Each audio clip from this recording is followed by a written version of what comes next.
We acknowledge that Mount Allison University is located in Mi'kma'ki, the ancestral and unceded territory of the Mi'kmaq people. This land is covered by the treaties of peace and friendship signed centuries ago. We recognize that many of our alumni, students, faculty, and podcast guests live in communities beyond the Mi'kma'ki, across Turtle Island and around the world. As we engage in conversation, reflection, and learning through this podcast, we invite all listeners to reflect on the lands they call home and the Indigenous peoples who have cared for them since time immemorial.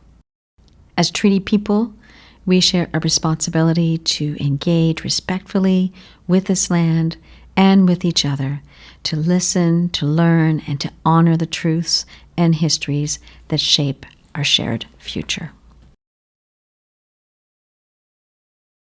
Hello, everyone. My name is Carolle de Ste-Croix, and I'm the Director of Alumni Engagement at Mount Allison.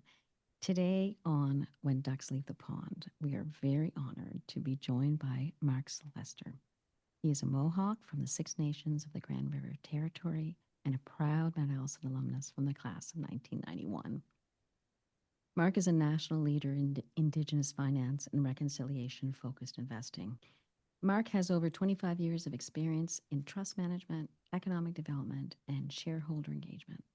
He currently serves as General Manager of the Mississaugas of the Credit First Nation Community Trust. He's a Senior Advisor with Makwate and sits on multiple boards, including Mount Allison University's Board of Regents.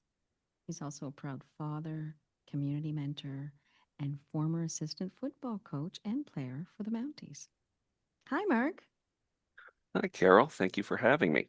Oh, it's a pleasure. I find it kind of fun and ironic that this is being taped in what would have been top East Truman. Oh, Where did you live when you lived here? my first year in 1986, I was in Second Center, There you go. and then the next year I did some time in the dungeon. Well, look, Mark, let's begin at the beginning. You're a Mount Allison grad, class of 91. What brought a Haudenosaunee Mohawk student from Six Nations to Sackville, New Brunswick? Well, originally I grew up in Burlington, Ontario. Unfortunately, with the kind of get into it, some Indigenous stuff in a little bit, but my mom had married a non-Indigenous person and had to move away from Six Nations. So I was born in Oakville. I grew up in Burlington, Ontario, and played sports all my life. And my dream when I was younger was to play in the NHL.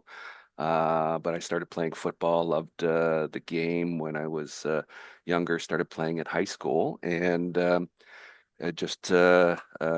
football brought me to Mount Allison. I was recruited by then coach Steve Bruno, and he came to visit, and my high school coach had brought me down. He understood what Mount A was, good grades and good people and stuff like that, and so he introduced me to the coach and got recruited from there.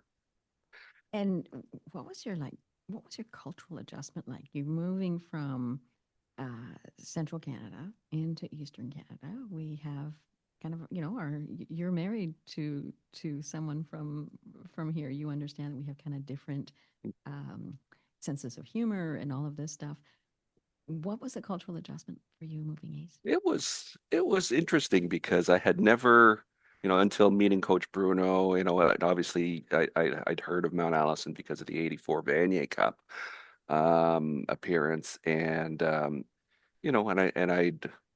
uh, uh, never had seen, hardly pictures of the school really until I showed up in late August, early September of 1986 for football camp, which was a benefit as well because it was a week earlier before all the other students showed up, and so getting the chance to, start practicing and spending a lot of time with my teammates there.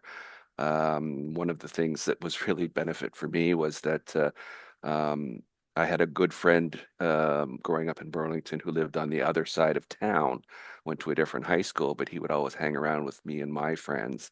And his neighbor happened to be Mark Hayes, who, uh, I knew I played football against in high school, but then he'd come over and hang out with us every once in a while. So when my friend told me that Mark was coming to Mount Allison as well, I think that really made it easier for me, at least knowing somebody.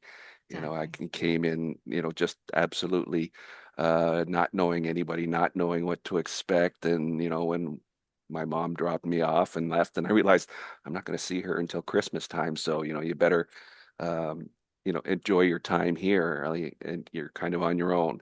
But then I realized that really wasn't on my own. It was the teammates and good friends that through training camp and spending a lot of that time with the football guys was really um, made the adjustment to when the balance of the students came in for Frosh Week so much easier. I'd already been here, felt comfortable, and I think not being a huge place, you know there's not many places you don't see right away in a small place like that, and you feel comfortable. And once you feel comfortable, I think it makes the transition to going away really that far for the first time. Um, I mean, I came at 19 as well, so I wasn't really young, Yeah. which was nice. But yeah, certainly the deep connections you make early on, I think really are helpful. You mentioned the influencer of the 84 Vanier Cup team and, hearing about them and the stories and getting to know Mount A bit through that lens. But what's interesting is you ended your career at Mount Allison as not maybe a player, but you were one of the assistant coaches in that famous '91 Vanier Cup team. What values did those years shape in you, and how did it bring you to your future direction, what you're doing now?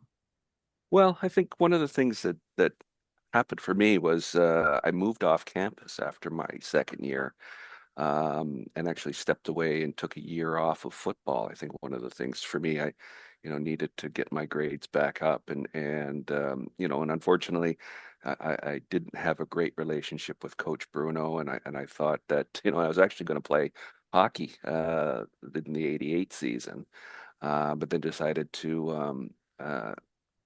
Focus on my schoolwork. And I moved off campus. And so one of the things that I realized was, well, I'm still paying rent on this place over the summertime. So why go back to Ontario? I ended up meeting um, the assistant basketball coach when I first got to school, because my roommate, as you probably recall, was Michael Grange, Mhm. and he was on the basketball team. And when he found out I was Indigenous and Mohawk, he says, "Oh, my assistant coach, Peter Garrow, he's a Mohawk as well. You should meet him."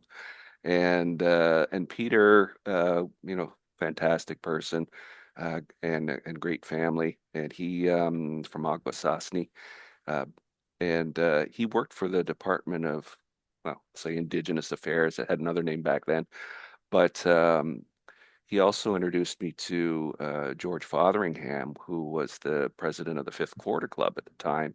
And, being, an Indigenous football player, it just sort of uh, seemed, too good to be true, I guess, for them. But when I stuck around in the summer of 1988, summer of 1989, I got a summer job over at the federal government that year. And so that summer, the next summer, I stayed out in Sackville and worked over in Amherst with the federal government as a summer student. And so when I graduated in 91, came back to Ontario and started, looking for work here. A good friend and teammate, now Dr. Sean Mansfield, he calls me up and says, "Hey, they're looking for you. They want to, they're saying they're going to create a job over at the federal government for you. Come on back." So packed up my stuff and came back out. I reached out to Coach Larange and said, "Listen, if I'm coming back, I have an opportunity to get a job out there. and we'd kind of talked about some coaching before I left, and he said, "Yeah, absolutely, come on out. We need receivers coaches." And so, it all kind of fell together. The job eventually came through, but yeah, getting that opportunity to be around, all of my best friends and still in that environment of Sackville and Mount A, but not having to do any schoolwork was fantastic. It was a great time. But getting into the coaching was really something I'd kind of done it before in my life. Me and a friend, when we were about 14 or 15, started coaching lacrosse teams in Burlington, and a couple of winters. Starting my second year, I was helping out coach hockey with the Sackville Minor Hockey Association. So, just sort of having that interaction and getting to know, uh, you know, the kids or the players and really try to help them get a little better or enjoy themselves playing a sport. I think I really enjoyed that, and I think working with guys who were my friends, and just now with that lens of I want to help you get better. I want to be part of some whatever success we have here. And obviously, we get to the championship game that year, so a lot of things, really went right. As I always joke, as the football bounces funny, it just seemed to bounce into our hands, and those types of play just seem to you know be so fortunate that year. And I think that's sometimes what separates really good teams from other really good teams is just a couple of good bounces, and you have to take advantage of that when it happens. So, but that's what got me back out there and got me involved in coaching, and I coached for 3 years. And the only reason I left was I changed jobs and had to move to Halifax in '93. Well, it's interesting. I like that, what you just said. I want to help you get better because really, when you look at your trajectory of your career, that's what you've done.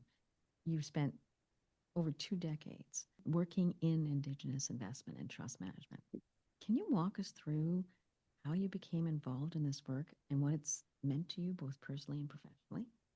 Yeah, and well, first of all, before I get on to that, I think the reason I did come back and play again football in 1989 was, I was going to play anyway because Coach Bruno had left to go coach at McMaster, but we got Coach Jacques Dussault in, and he was Mm. a heavy influence on a lot of us.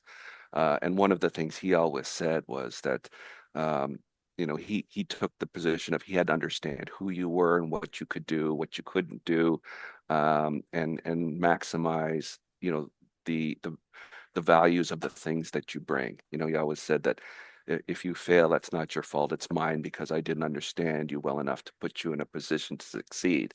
And that's what stuck with me and a lot of my teammates over the years It's in that. it's amazing to me. And again, this whole podcast is based on conversations I've had. I cannot tell. I mean, I know he was here. Coach Dussault was here for 2 years, 2 years. but the impact he has had beyond football on all of everyone that he came in contact here at Mount Allison. It's quite a story. I was really privileged to attend something last June in Montreal with him and a lot of the people like yourself who were greatly influenced by his words, by the way he did things. So you don't have to be here 35 years to have a huge impact on the students around you. And yeah, what you just said is the same story I've heard from so many. All It's right, and that was such an amazing event last year in Montreal where, you know, you get to tell somebody to their face how impactful they were in your life. And I think that was, incredibly moving for a lot of us, and just to see everybody in the same room again together, yeah. because there was a lot of those guys that, he created that pipeline of players from Quebec that really kind of saved the program at the time and launched us into some pretty serious success going to the Vanier in '91 and getting into the playoffs those few years afterwards. I think that was incredibly impactful. But yeah, you're right. I think that how that kind of rolled out and was great. I laughed afterwards. When you do a lot of these kind of reunion events and get people back together after a number of years, we often will ask ourselves the questions like, okay, do we need icebreakers here? Do we need people to, kind of have the opportunity to speak first and then get more comfortable? And uh, at that event, we did not. The joke was, I did not need any icebreakers because the amount of conversations going on at the same time were hilarious, and it was just so heartwarming to see. I mean, um, watching all you guys, well into your 40s and 50s, interacting and listening to Jacques during that event, you all look like 9-year-old boys. With all of you were just so present, and you were just looking at him like he was your everything. Like he was your Sidney Crosby of the moment. And it was really cute. Right. You guys didn't even know you were doing it, but it just happened it just kind of Yeah. happened organically, and it was really really nice to see. Well, that's kind of why I wanted to go up first. One, because I figured, hey, Board of Regent, you have to, set the tone a little bit. But I thought get up there early and get the words out that I wanted to say to him before you get too emotional, and you can't, because I think that was, a lot of what the feeling of the day was. We're just so appreciative of having that opportunity. You think about it for years, and we had guys flying in from across the country for that. So yeah, very much uh, impactful. And as I said, his words carried through with a lot of the stuff that I had done.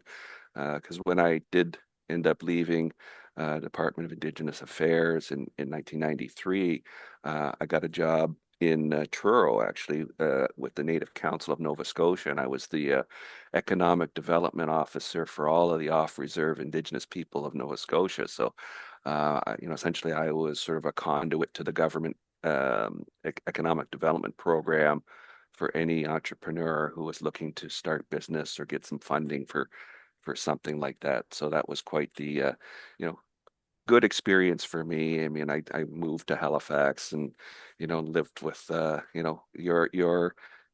your guys from the North Shore, Jamie Ray and Chris Tremblay, and certainly enjoyed my time in Halifax. But it was a good but the job was something that really, helped me open my eyes into the economic development world, especially where, uh, you know, Canadian Federal Indian Act, collides with entrepreneurship and things like that. So, it was great. And obviously the funny thing was that, the head office was in Truro and there was three regional offices throughout the province that I'd have to spend 1 day a month, every month at individual offices. So the first one I go to in December of 1993 is the Sydney office, and lo and behold, in the next office is a young lady who would end up to be my wife from the Member Two First Nation. There So you go. yeah, Yep. yeah.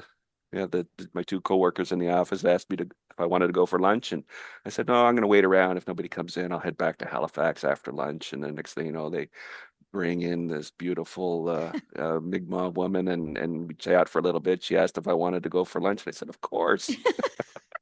And an extremely talented author. And I mean, she and I could do a whole podcast together, to be I'm honest. sure, yes. Very, very well accomplished. Yeah. Um, that whole part about Indigenous investment and trust management. So Mhm. this must be, those two experiences with the government and then I guess at the provincial level in Nova Scotia, Economic development, yeah. that whole economic development piece. How did that get you to the whole concept of investment and trust management? Well, and unfortunately, jobs like that are very heavily dependent upon, government programs. And when the government decides that, it's not very much a priority, the funding dries up. So that's essentially the salary dollars for my position dried up. And so we ended up moving from, but in that meanwhile, I get married and living in Halifax. We ended up moving back to Ontario. I had a friend who was working with Bank of Montreal at the time, and he says, "Well, we're opening a few new branches, one actually in Six Nations." And my aunt had let me know that they were opening a branch here in our community, and they were looking for staff. And so I reached out to the senior VP, Indigenous VP of Bank of Montreal, who's a fellow Six Nations band member, and said, "Listen, I'm interested in moving back, and are there positions?" And while they had filled the staff for the branch that's located in Six Nations, they said, "Well, we're opening another branch in another First Nation just outside London, Ontario. So come on back, interview for that." So I ended up getting that position. So at 28, I'm a bank manager with no banking experience. It's throw you into the pool and teach you how to swim that way. But I learned a lot in terms of banking and investing as part of that. And um, we my wife got a job in the Toronto area, so I ended up moving to Toronto. I transferred to a downtown, First Canadian Place branch right down on Bay Street, and it was, it's a meat grinder of a job, I'll tell you. And so somebody she was working for was the trustee for the Mississaugas of the Credit First Nation Community Trust, and said that they'd been without a general manager for a few months, and I kind of fit the bill. And so I interviewed for that job, got it in October of 1999. And really all the work I had done in my past with the government and economic development and banking all just kind of culminated in this job, which is it's a First Nation trust fund, so it's a result of a land claim settlement. And the Mississaugas of the Credit sold some land along the Credit River in what today is the city of Mississauga, and they were moved from there to where they are located now, uh, right beside Six Nations, just outside of Hamilton and Brantford in Ontario. But at the time, the government, forgot or didn't or neglected to put the actual dollars into their bank account at the time, go through, a land claim process, and they are awarded $12.7 million that goes into a trust fund.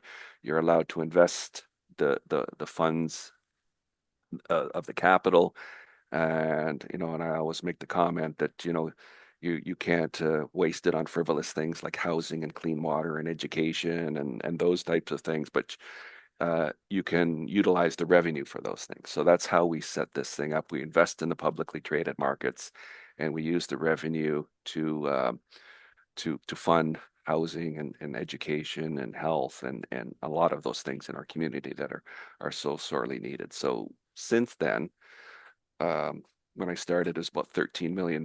We've grown the fund to almost 30 today, and we've funded almost $10 million worth of projects in the community, and everything from building homes to putting in water lines to a lot of education related funding, just to make sure that, we are filling those gaps that help that particular community, meet its goals and needs, and help support their members in the way that they think is important.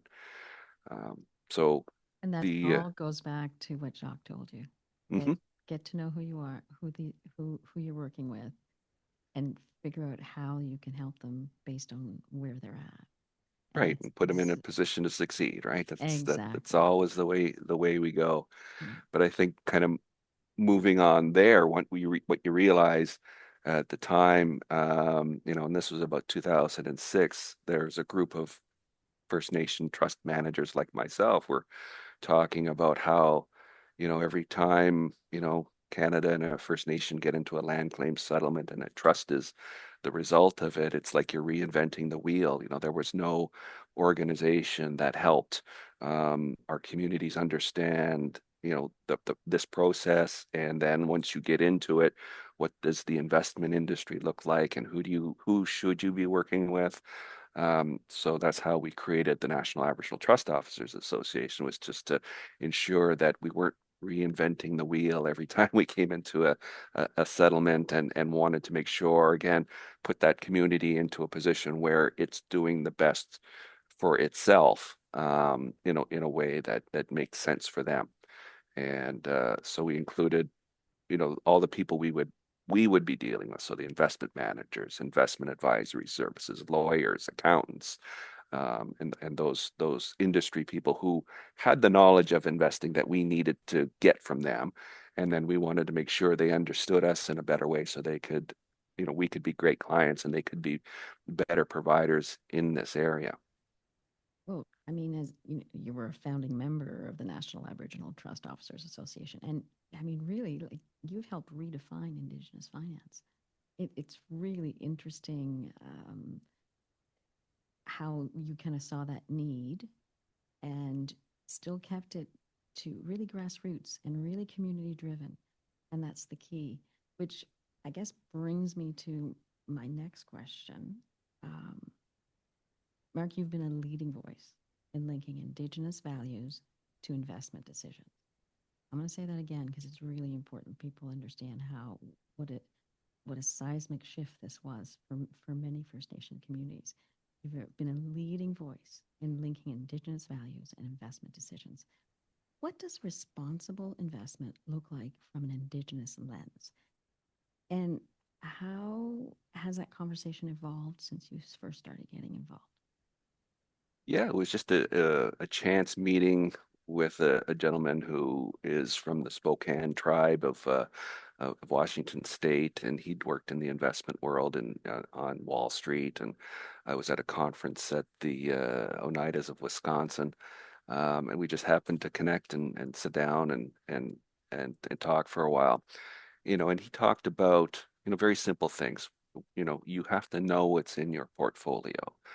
And I think that started making some connections for me in my mind.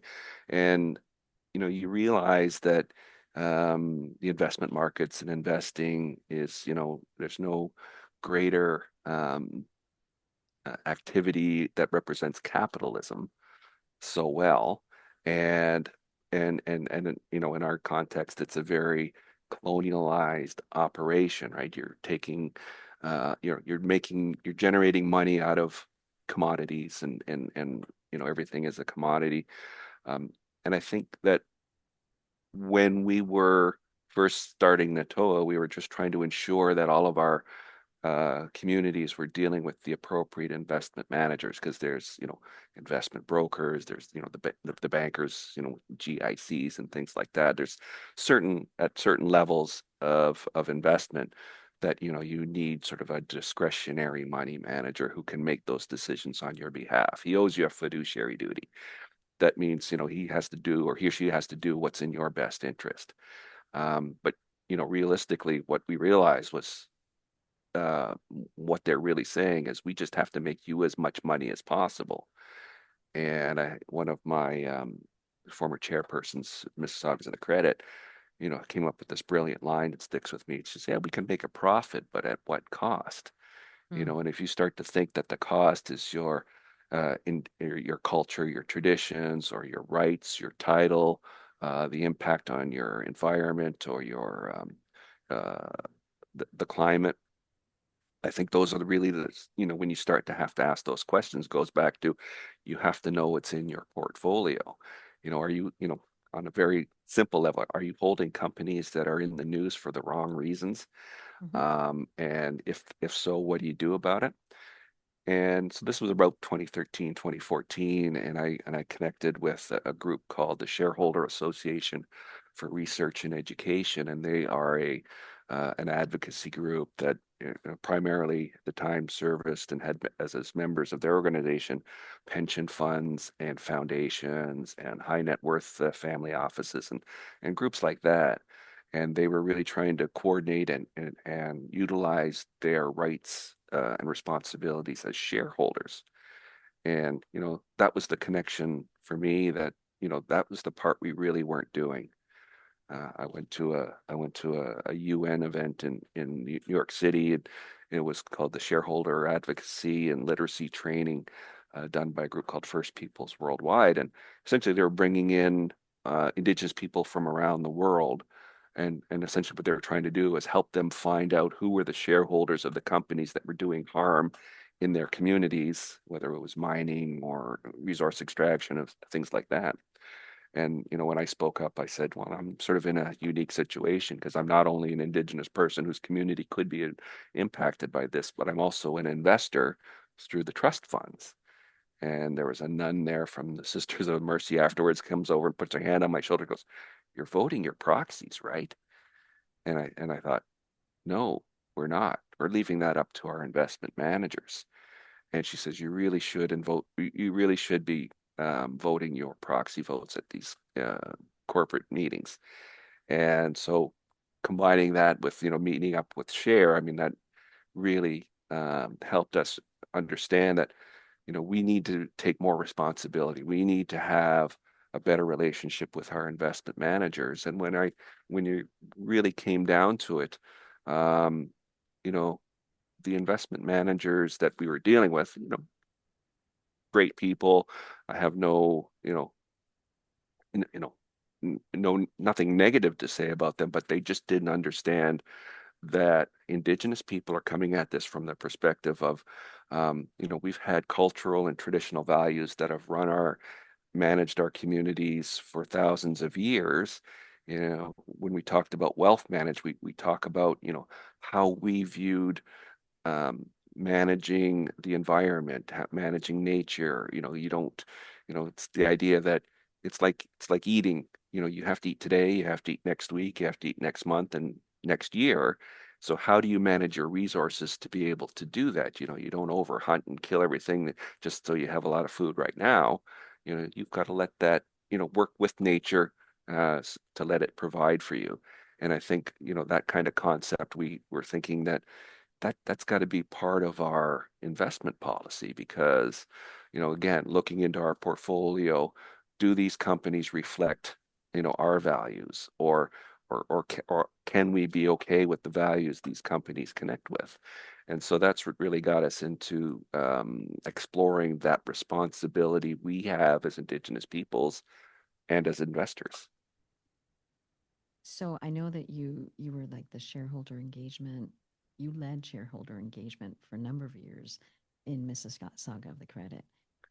Is there like a story or something that stands out in terms of when you've had to go toe to toe with a Canadian corporation about the issues that you're talking about right now? Are there any kind of victories or challenges that really stick out for you?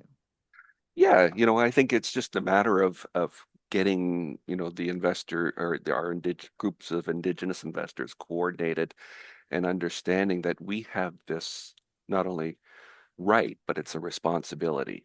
And a lot of times we had left that up to our investment manager. And so one of the things that as when I was with NATOA, we did was, created a formal partnership with Share, um, called the Reconciliation Responsible Investment Initiative. And one part of that was helping Indigenous communities, make that connection between their culture and traditional values and their investment policy. And the other part was helping Canadians who are now understanding that reconciliation and the reporting from the Truth and Reconciliation Commission on the impacts of residential schools was real, right?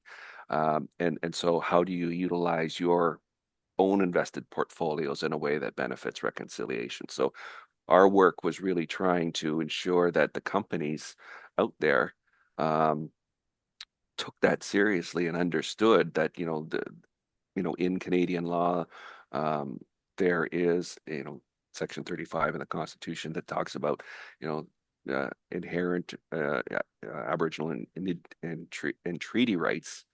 How does that operationalize? Well, and the Canada's adoption of the UN Declaration of the Rights of Indigenous Peoples into Canadian law really made that a necessity for companies to really ensure that their consultation and their partnership and the development of the relationship with Indigenous communities and peoples in Canada, meant that, this is how it's done in Canada.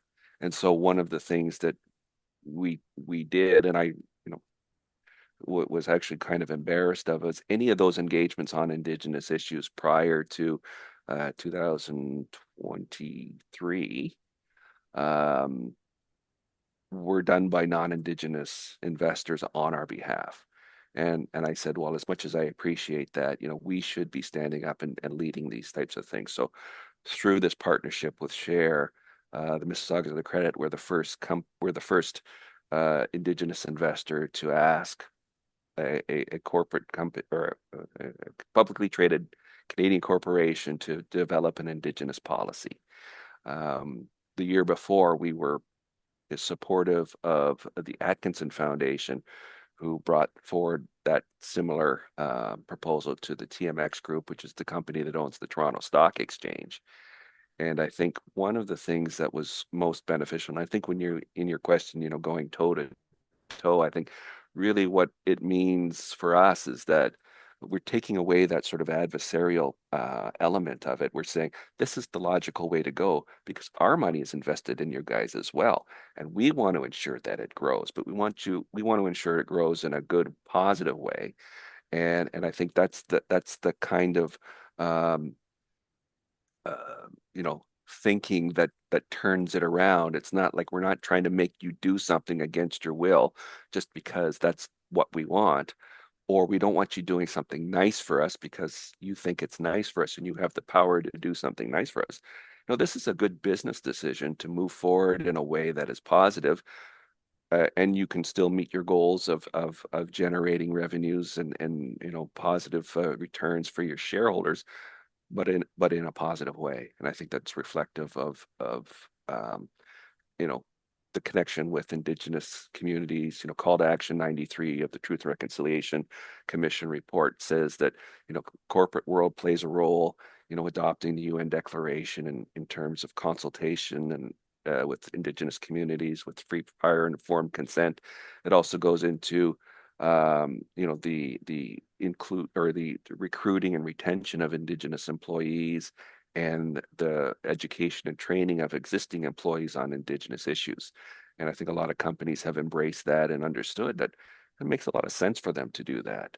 Yeah. Because I think, I've talked to some staff at a company that did that, and they're like, this is stuff we weren't taught in school. We didn't realize, and to be, very honest with you, we had been doing that work since 2016, but it wasn't really until they started finding the bodies in Kamloops that Canadians really opened their eyes to say that this is the reality of what happened.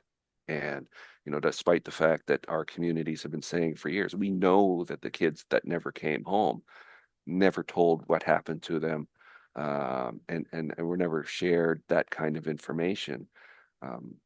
Quick anecdote here is that in Six Nations, we're just outside of Brantford. There's a residential school in the city of Brantford called the Mohawk Institute. And down here, it was known as the Mush Hole. And as long as you attended church or spoke English, you could go to the schools here on this reserve. But anytime that you were practicing the Longhouse tradition or speaking Cayuga or Mohawk, you know, off to the mush hole. And I think a lot of times it really impacted. Unfortunately, I don't speak Mohawk, but my family was one of those ones that made sure, speak English. You go to church on Sunday, and my mom became a nurse, my aunt became a teacher, my other aunt became an administrator for and started our local seniors home and care facility on the community. And an uncle went to university and became a lands resource officer. So, by all metrics, a very successful group. But part of that was the expense of that was the culture, and then the culture filtering down to Yeah. me and my cousins and groups like that. But I think but that's a lot of the reality. We did a ceremony one time with an elder here who was 70. He said, yeah, when my aunt and uncle used to come to visit me or visit my parents when I was a kid, we'd get locked out of the house because they didn't want the kids hearing the language. I think that Because was really tough. But that's kind of those things that you really realize that why did things happen in a particular way? Well, there was always a reason for it. And sometimes it was a negative outcome, but it was with good intentions. yeah, Mhm. yeah. I mean, there's just there's so much to learn for those of us who aren't Indigenous and who live here about what happened. Yeah, I think the report was kind of it wasn't an end for me. It was a beginning of right. really understanding and trying to understand. Well, you think too, and I think, there's angry, uh, I guess there's angry me out there who would say, give us the land back and everybody, go away, right? But I think the reality is we all have to learn how to live here together in a good, positive way. We have to level the playing field so that we all have an opportunity to succeed. Before all the reconciliation, truth and reconciliation work had been done, whenever I spoke at a conference or meeting, I always open my remarks with a challenge to say, do you know whose traditional territory your home is built on? And if you can answer that part, what treaty was signed that allowed that to happen? Because I think, you get into a lot of, the that kind of talk is that, people, Canada's only been around for 150 years or 158 years. What was here before, right? And how did it become that opportunity that people can, live, work, and play in this particular area? But that kind of leads me to actually to my kind of next question or conversation part because you serve on a number of boards and investment committees, including Mount Allison University and the Atkinson Foundation. How do you approach your role in these kind of non-Indigenous institutions? What kind of impact are you trying to make? And I think you've answered part of that just now, but was there anything else you wanted to add to that? Yeah, it's been very interesting for me because obviously, for 25, almost 26 years now, focused on, what is the Indigenous view of investing.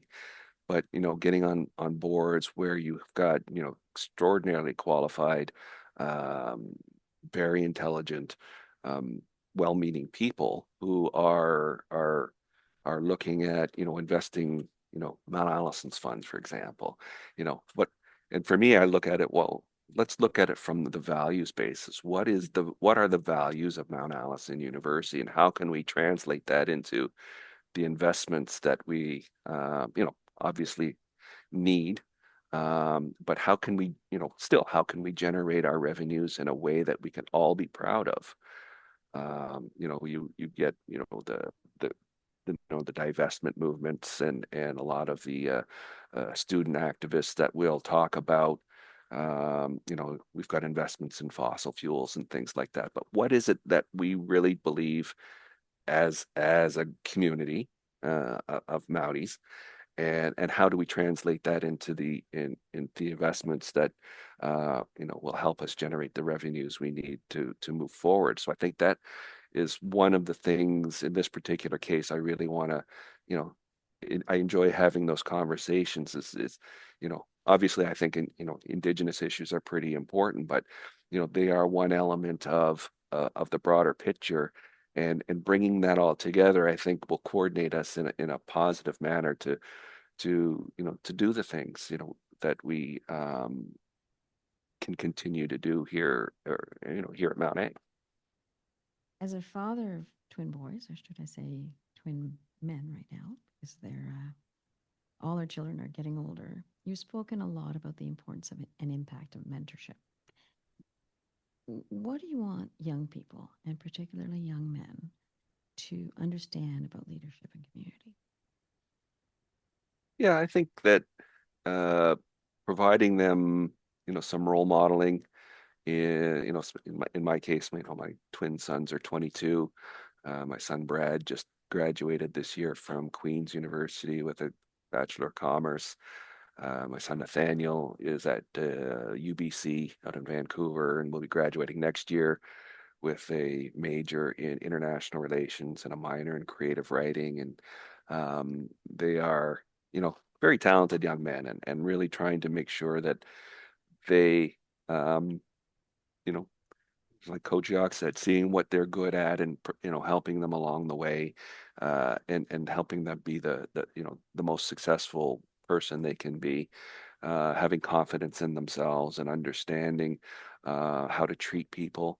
I think I've always and I give a lot of credit to my wife Paula as well, that she gave them sort of that unconditional love and support. And, dad was sort of, yeah, and, here's how you need to be a man kind of thing. And, it's that back and forth that they need to see, but it's how do you treat somebody? How I treated my wife all these years, I think is reflected on in now, and how, my sons treat their girlfriends in a very positive manner. And, um, so, and in the whatever work they end up undertaking, I think, also trying to be a positive voice out there. I remember my son Brad had texted me saying I had done uh, a video lecture for the Ivy School at Western, and he texted me and said, "Oh, one of my buddies at Western says you're lecturing his class," and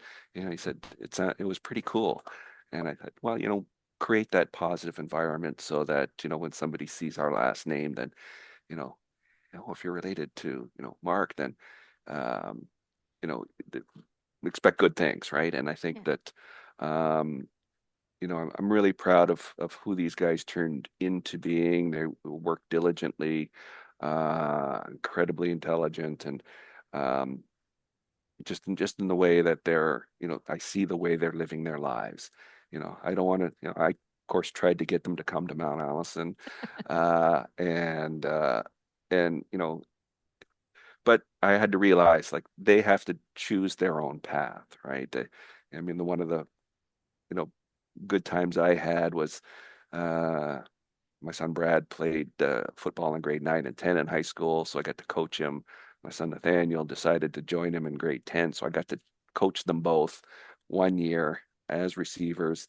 And I think, having them see me interact with their friends as their coach. So, having them understand, well, this guy knows what he's talking about. This guy's giving us good information, and you know, I think they got to see me in a little bit of a different light, but I think that was really important for them to understand.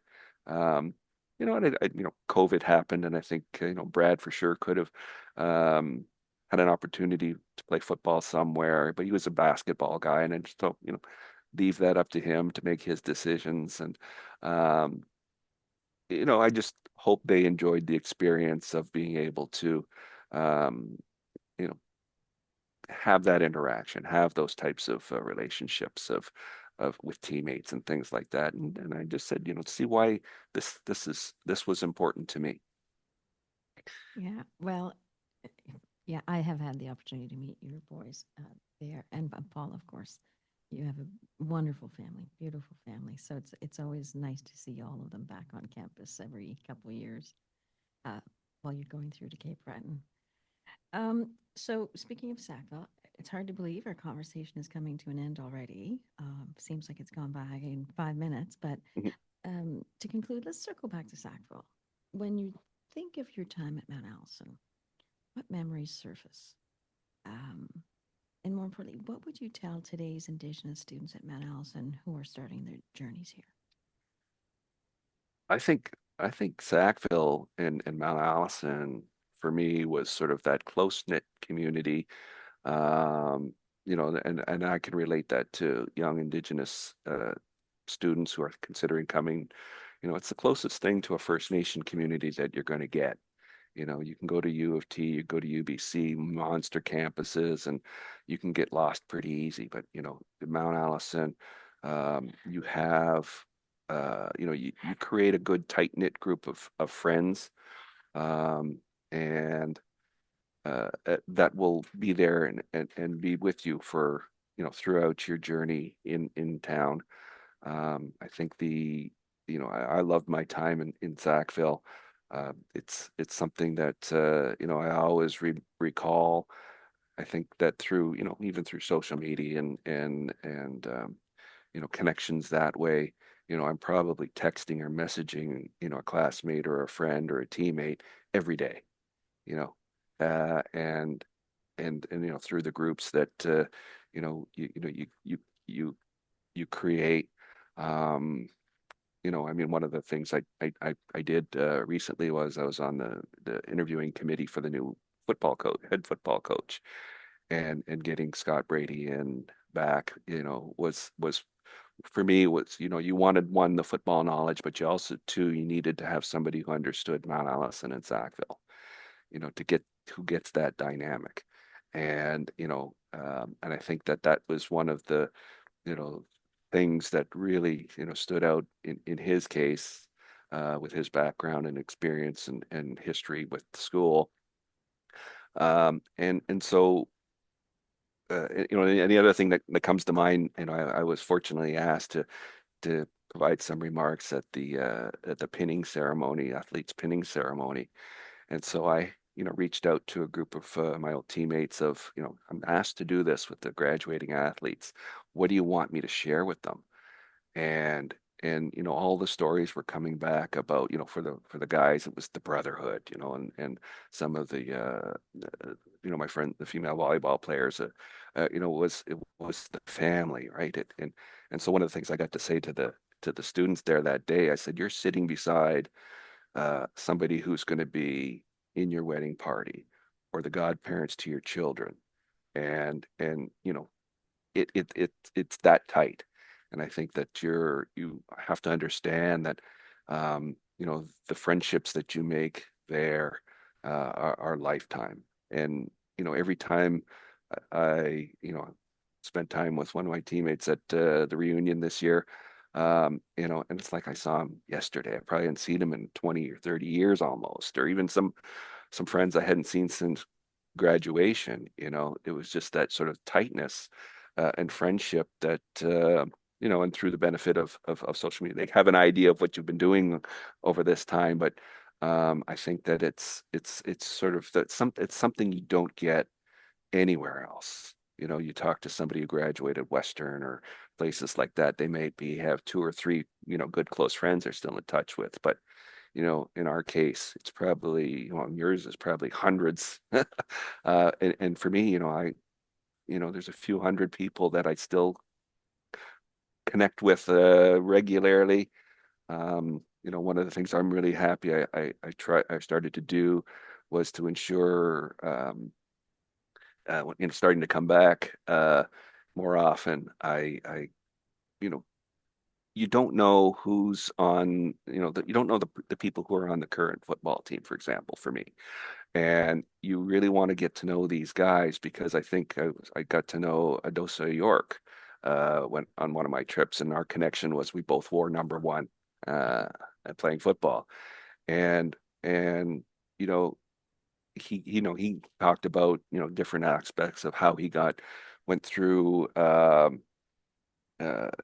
and I understood and I realized that the guys in the room at the time think the only people who are with them are the guys in the room, whereas they're wearing numbers of guys for years who felt exactly the same way, whether you're winning, you're losing, you're going through tough times, you're going through great times.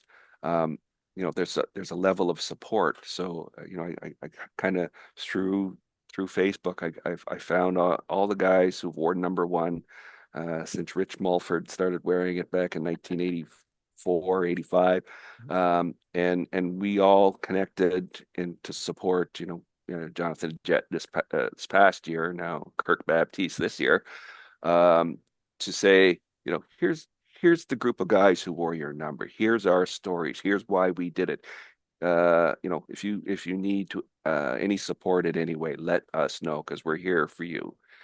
Again, Jacques, we want to put you in a position to succeed. You need a pair of gloves, you need a pair of shoes, whatever it is. We want you out there to do the best you can. And so I've been encouraging a lot of my teammates to reach out to the guys wearing their numbers. At the recent golf tournament, I heard a couple number sevens talking about getting together. So, it's starting to catch on.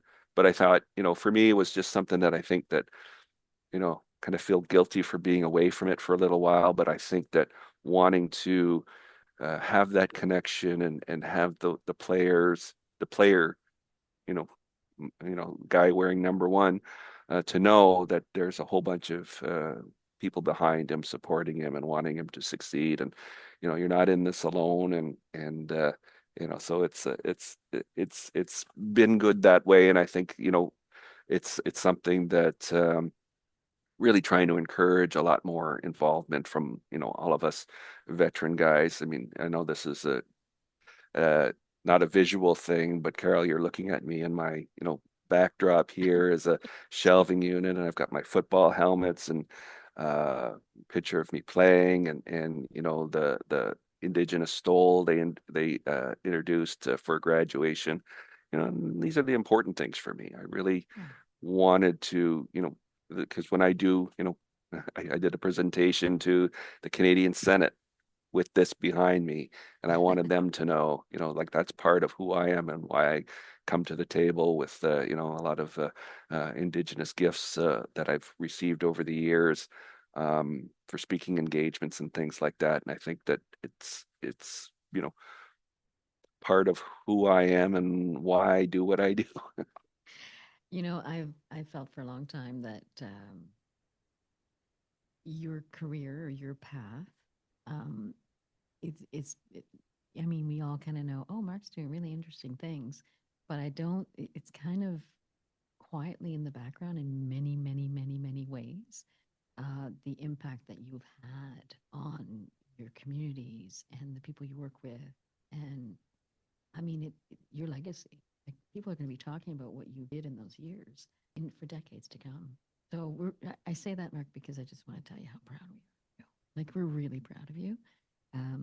We know what you've done. We see you, and we thank you. I appreciate that. I think that, I, I I look at the same way at a lot of the classmates I've had, the heart surgeons and the PhDs and the media personalities, and everywhere you look, there's a Mountie doing something amazing, and that's just you know scratching the surface of those of you and I who we actually spent our time at school with. But so many of the younger folks after us, I think, you see the updates, and you can be incredibly proud that um you know they walked the same halls as you did, and realistically, they are we are one connection away. And I think there's a lot of times too that there's been so much, when somebody reaches out, they're in a field that um, you can collaborate on something.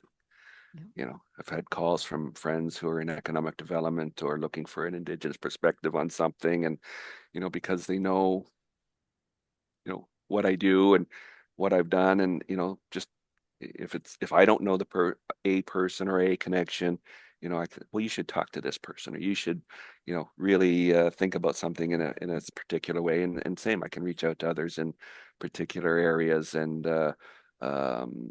make some positive connections that I think that um, you know are beneficial. So I just say, us Mounties seem to be everywhere. Indeed, indeed, we are. Mark Sevestre, thank you. Thanks for joining us and taking the time to speak with us today. I appreciate it, Carol. And as I told you earlier, I've been listening to these podcasts, and you do an incredible job. I really, um, you make it easy not only for me but everybody you've spoken to tell you their story, and I think that's greatly appreciated. So well done for you. Well done on you. Thank you so much. There. A sincere thank you to the executive producer and director of our podcast, Kay, who is the quadrant intern at the Alumni Engagement Office. A sincere thank you to them, and especially to the fine folks at CHMA FM Radio who have made all of this possible by allowing us to use their facilities here on campus.